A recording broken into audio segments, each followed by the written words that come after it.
ಪರಿಶಿಷ್ಟ ಪಂಗಡ ಸಂಘಟನೆಗಳ ಒಕ್ಕೂಟದ ರಾಜ್ಯ ಮಟ್ಟದ ತುರ್ತು ಸಭೆ ಯಶಸ್ವಿ. ಬೆಂಗಳೂರು, ಏಪ್ರಿಲ್ 18. ನಗರದ ಗಾಂಧಿ ಭವನದಲ್ಲಿ ಕರ್ನಾಟಕ ರಾಜ್ಯ ಪರಿಶಿಷ್ಟ ಪಂಗಡ ಸಂಘಟನೆಗಳ ಒಕ್ಕೂಟದ ವತಿಯಿಂದ ಆಯೋಜಿಸಲಾದ ರಾಜ್ಯ ಮಟ್ಟದ ತುರ್ತು ಸಭೆ ಯಶಸ್ವಿಯಾಗಿ ನಡೆಯಿತು. ರಾಜ್ಯದ ವಿವಿಧ ಭಾಗಗಳಿಂದ ಸಮುದಾಯದ ಮುಖಂಡರು, ಹೋರಾಟಗಾರರು ಹಾಗೂ ಯುವಕರು ದೊಡ್ಡ ಸಂಖ್ಯೆಯಲ್ಲಿ ಭಾಗವಹಿಸಿದರು.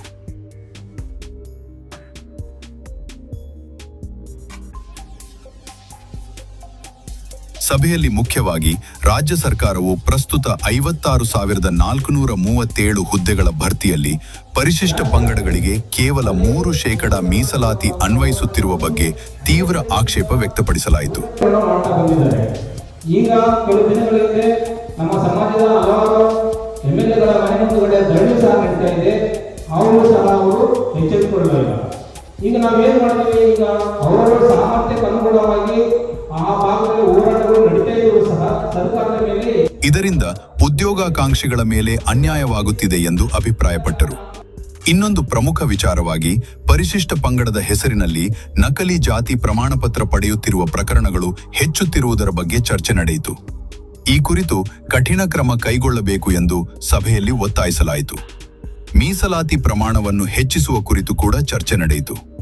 ಪರಿಶಿಷ್ಟ ಜಾತಿಗಳಿಗೆ 15% ರಿಂದ 17% ಹಾಗೂ ಪರಿಶಿಷ್ಟ ಪಂಗಡಗಳಿಗೆ 3% ರಿಂದ 7% ಹೆಚ್ಚಿಸುವ ಜೊತೆಗೆ ಈ ಕಾಯ್ದೆಯನ್ನು ನ್ಯಾಯಾಂಗ ಪರಿಶೀಲನೆಯಿಂದ ರಕ್ಷಿಸಲು ಸಂವಿಧಾನದ 9ನೇ ಅನುಚ್ಛೇದಕ್ಕೆ ಸೇರಿಸುವ ಬಗ್ಗೆ ಅಭಿಪ್ರಾಯ ವ್ಯಕ್ತವಾಯಿತು.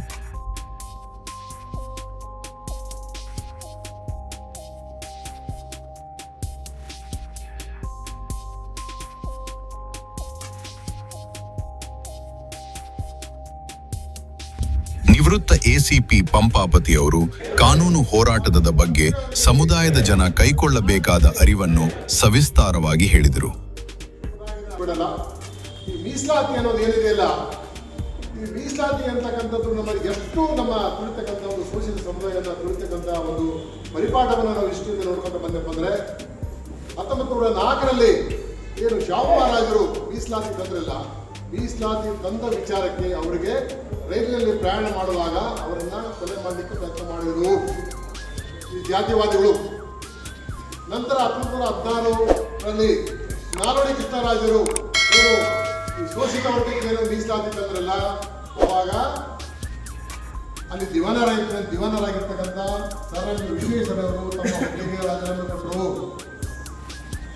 ಡಿ ವಿ ಗುಂಡಪ್ಪನವರು ನೀವು ಮೀಸಲಾತಿ ಕೊಟ್ಟರೆ ಈ ರಾಜ್ಯಕ್ಕೆ ಕೇಡಕ್ಕಾಗುತ್ತೆ ಅಂತ ಪತ್ರ ಬರೆದರು. ಅನೇಕ ಪತ್ರಕರ್ತರು ಪತ್ರ ಬರೆದರು. ಆದ್ರೆ ನಾವು ಏನ್ ಮಾಡ್ತೀವಿ, ಸರ್ ಎಂ ವಿಶ್ವೇಶ್ವರಯ್ಯ ಇಂಜಿನಿಯರಿಂಗ್ ದಿನ ಎಲ್ಲ ವಾಟ್ಸಪ್ನಲ್ಲಿ ಹೊಡ್ತಾ ಇರ್ತೀವಿ ಅಲ್ವಾ. ನಮ್ಮ ಮೊಬೈಲಲ್ಲಿ ದಿನ ಡಿ ವಿ ಗುಂಡಪ್ಪನವರ ಒಂದು ವಚನಗಳು ಅವನ್ನೆಲ್ಲ ವಾಟ್ಸಪ್ನಲ್ಲಿ ಹಾಕ್ತಾ ಇರ್ತೀವಿ. ನಮಗೆ ಕೇಡು ಮಾಡಿದವರು ಅವರು ನಮ್ಮ ಒಳ್ಳೆತನವನ್ನು ಬಯಸರು. ನಾಲ್ವಡಿ ಕೃಷ್ಣರಾಜರಿಗೆ ಎಷ್ಟು ಜನ ನಾವು ಇವತ್ತು ಅವರಿಗೆ ಜಯಘೋಷ ಕೊಡ್ತೀವಿ, ಅವತ್ತು ಜಯಂತಿ ದಿನ ನಾವು ಅವ್ರಿಗೇನಾದ್ರು ವಿಶ್ ಮಾಡ್ತೀವ? ಮಾಡಲ್ಲ. ನಮಗೆ ಕನ್ಫ್ಯೂಷನ್ ಇಲ್ಲ. ಇವರಿಬ್ಬರ ನಂತರ ಬಂದಿರ್ತಕ್ಕಂಥ ನಮ್ಮ ಕರ್ನಾಟಕದಲ್ಲಿ ಮೀಸಲಾತಿ ವಿಚಾರದಲ್ಲಿ ಬಂದಿರ್ತಕ್ಕಂಥವರು ಶ್ರೀಮಾನ್ ದೇವರಾಜ ಅರಸರು ಇಷ್ಟು ದಿಟ್ಟತನದಿಂದ ನಮಗೆ ಮೀಸಲಾತಿ ನೀಡಿದರು. ಕೊನೆಗೆ ಅವ್ರ ಭವಿಷ್ಯ ಏನಾಯ್ತು?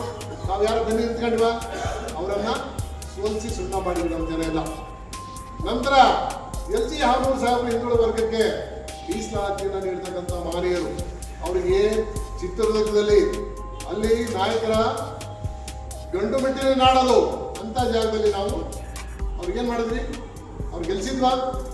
ಇಲ್ಲ. ನಂತರ ನೀವು ನೋಡಿದ್ರೆ ನಮ್ಮ ಮಂಡಲ ಆಯೋಗವನ್ನ ಕೇಂದ್ರದಲ್ಲಿ ಒಂದು ಜಾರಿ ಮಾಡಿದ ಹಿಂದುಳಿದ ವರ್ಗದಲ್ಲಿ ಮಂಡಲ ವರ್ಗದ ಆಯೋಗದ ವರದಿ ಬಂದ್ರೆ ಯಾರ ಪರವಾಗಿ ಬಂತು ಅದೇ ಹಿಂದುಳಿದ ವರ್ಗದ ಆಯೋಗದ ವರದಿಯಿಂದ ವಿರುದ್ಧ ಸ್ಟ್ರೈಕ್ ಮಾಡಿದ್ರು. ಇನ್ಫಾರ್ಮೇಶನ್ ಪರಿಶಿಷ್ಟ ಪಂಗಡ ಸಂಘಟನೆಗಳ ಒಕ್ಕೂಟದ ರಾಜ್ಯ ಸಂಚಾಲಕರಾದ ಹೋರಾಟಗಾರರಾದ ಮಾರಪ್ಪ ನಾಯಕ ಮಗದಂಪೂರ್ ಮಾತನಾಡಿ, ನಕಲಿ ಜಾತಿ ಪ್ರಮಾಣ ಪತ್ರಗಳ ಸಮಸ್ಯೆ ಗಂಭೀರವಾಗಿದ್ದು ಸರ್ಕಾರ ಇದಕ್ಕೆ ಸೂಕ್ತ ಕ್ರಮ ಕೈಗೊಳ್ಳದೆ ನಿರ್ಲಕ್ಷ್ಯ ವಹಿಸುತ್ತಿದೆ ಎಂದು ಆರೋಪಿಸಿದರು. ಈ ವಿರುದ್ಧ ಬೃಹತ್ ಹೋರಾಟ ಅನಿವಾರ್ಯ ಎಂದರು.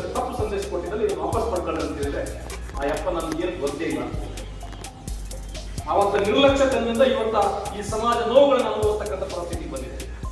ಹಾಗಾಗಿ ನಾವು ಸುಮ್ಮನೆ ಕುಂದ್ರಲಿಲ್ಲ, ಭಾಗಲ್ಪಟ್ಟು ಹೋರಾಟವನ್ನು ಮಾಡಿದ್ವಿ.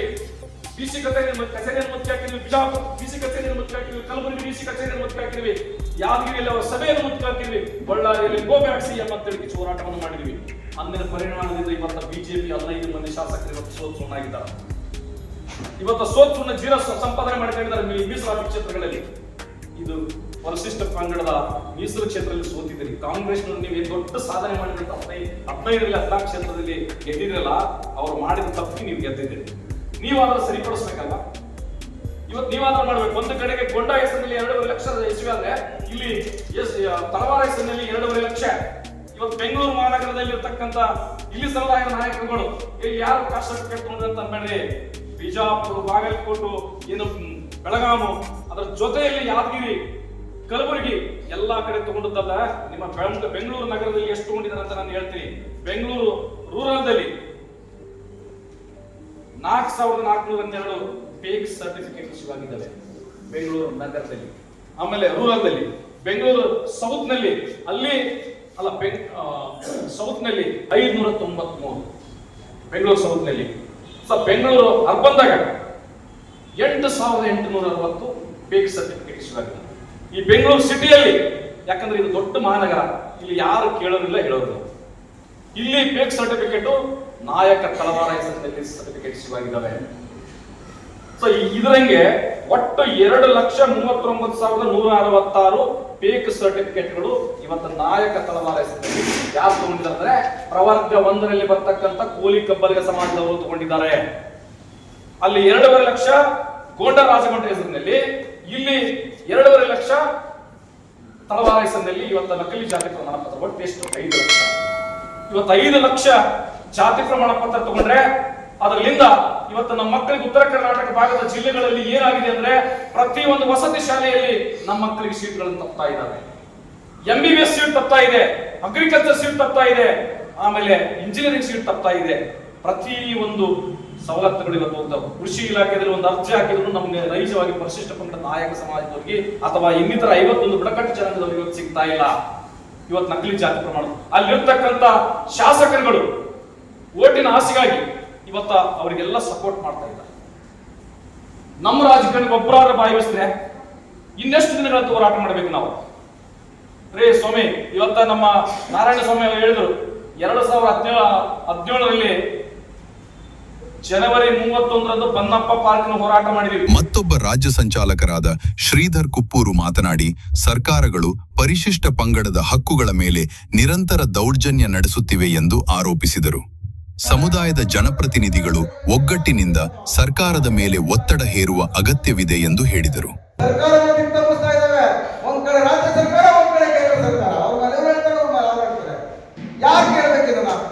ಕೇಳುವಂತವರೆಲ್ಲ ಇವತ್ತು ರಾಜಕಾರಣಿಗಳ ಹಿಂಬಾಲಕರಾಗಿದ್ದಾರೆ, ರಾಜಕಾರಣ ಮಾಡ್ತಾ ಇದ್ದಾರೆ, ಪಕ್ಷ ಸಂಘಟನೆ ತೊಡಗಿದ್ದಾರೆ.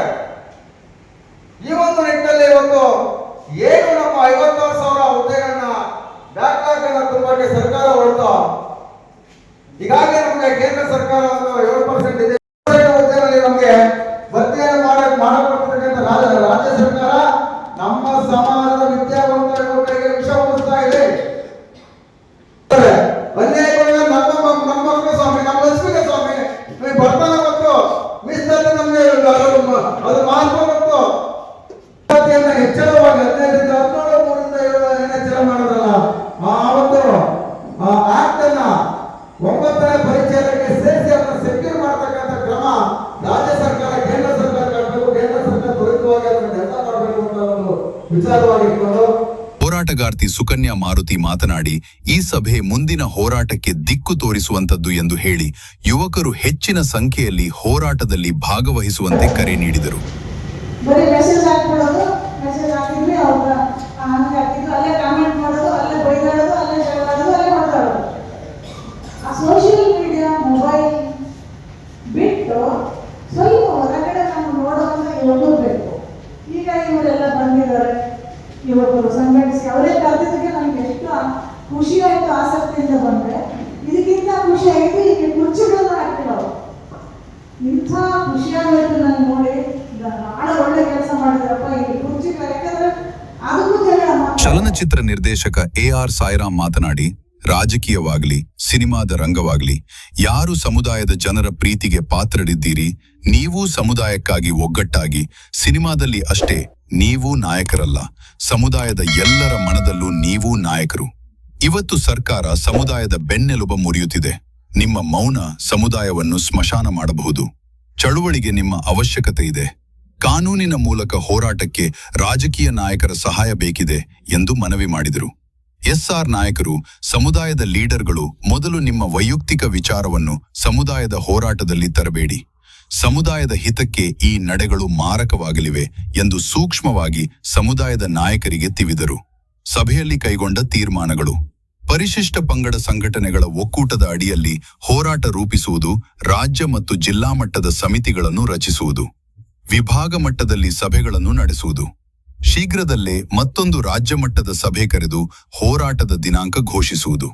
ಸಭೆಯಲ್ಲಿ ಹಲವಾರು ಹಿರಿಯ ಮುಖಂಡರು, ಹೋರಾಟಗಾರರು ಹಾಗೂ ಸಂಘಟನೆಗಳ ಪದಾಧಿಕಾರಿಗಳು ಉಪಸ್ಥಿತರಿದ್ದರು. ಇದು AR news channel. Action and reaction. ಇದು ವದಂತಿಯಲ್ಲ, ವಾಸ್ತವ. ಈ ರೀತಿಯ ಸುದ್ದಿಗಳಿಗಾಗಿ ನಮ್ಮ ಚಾನೆಲ್ను ಸಬ್ಸ್ಕ್ರೈಬ್ ಮಾಡಿ, ಈ ಮಾಹಿತಿಯನ್ನು ಲೈಕ್ ಮಾಡಿ, ಕಮೆಂಟ್ ಮಾಡಿ, ಶೇರ್ ಮಾಡಿ.